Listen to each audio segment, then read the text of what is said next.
The taxpayer gravy train just hit a brick wall. The era of the Corporation for Public Broadcasting is officially over. It's done. I want to give you a few examples of stories that NPR has published using taxpayer money. I'll just read the headlines. First headline, NPR News Service. Michael Avenatti, quote, a profile of the media-savvy attorney. They love Michael Avenatti. You know where Michael Avenatti is today? He's in jail. You know why? He's a crook. But for a while, he was a media darling on NPR. Here's another headline from NPR. How racism became a marketing tool for country music. I kid you not. The American taxpayers are spending $500 million a year to pay a local station to buy content that says country music is racist. Here's another headline from NPR. Donald Trump's long embrace of Vladimir Putin. Remember the Russiagate? The Steele dossier? NPR was right in there promoting it. A couple more headlines that NPR is putting out there using your tax dollars. This headline, monuments and teams have changed names. Let me say it again. Monuments and teams, presumably sports teams, have changed names as America reckons with racism. Birds are next. I don't know any birds that are racist. Here's another headline. Eating less beef is a climate solution. Eating less beef is a climate solution. I don't have anything against vegetarians. I'm a semi-vegetarian myself. I eat beef, and cows eat grass. So that makes me a semi-vegetarian. But that's my choice. Not on NPR. Eating less beef is a climate solution. Here's why that's hard for some American men. Here's a final headline. I could go on the rest of the evening. How the Taliban adds to Afghanistan's woes when it comes to climate-fueled disaster. Let's be honest. For years, you've watched your paycheck get raided just to fund a machine that seems to hate the way you live. The CPB, the parent company for NPR and PBS, always wrapped itself in the flag of neutral journalism.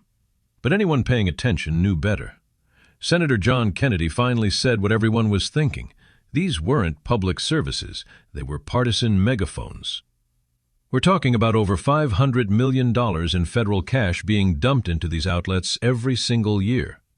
All this while the national debt is spiraling so fast it's threatening the very roof over our heads.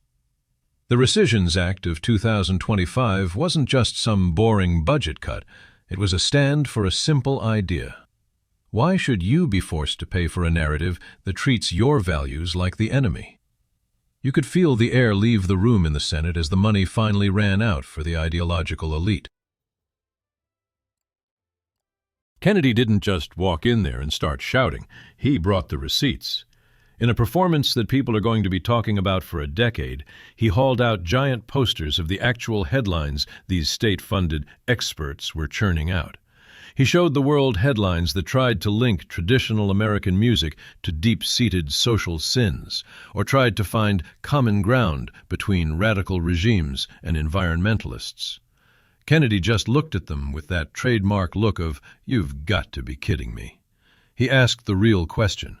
How can you look a farmer in the heartland or a guy on a factory floor in the eye and tell them they have to pay for content that treats their entire worldview like a historical mistake? He used that folksy wisdom to cut right through the noise, showing the massive gap between the ivory towers in D.C. and the rest of us. This wasn't a policy debate. It was an autopsy of a broken public trust. In the end, it was a total collapse for the people trying to protect the status quo. By January 2026, the lights finally went out at the Corporation for Public Broadcasting. The doors are being locked. The administrative offices are being cleared out, and those federal grants that kept thousands of activist producers on the payroll have been wiped off the books.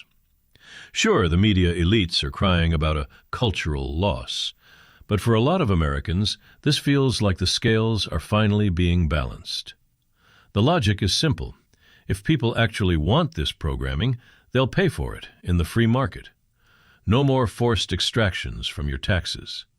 This is a massive win for the new administration's goal to tear down the bloated bureaucracy that's been hiding from the voters for way too long. The fallout is huge, but for anyone who actually believes in limited government, this victory is permanent. So, what's next? This is going to change everything about how information moves in this country.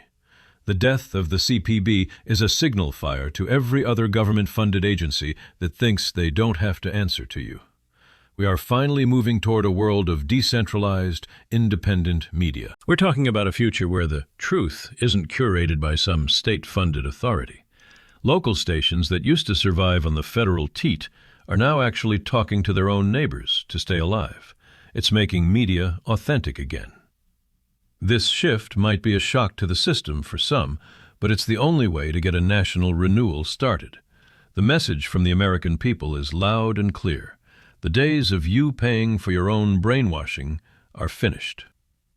As we head further into 2026, the focus is back where it belongs, on fiscal sanity and protecting you from government overreach. The era of the unbiased state broadcaster has reached the end of the line, and the American people are more than ready to step into that void themselves. Ending. This report is complete, but the fight is just beginning. Subscribe now to stand with us.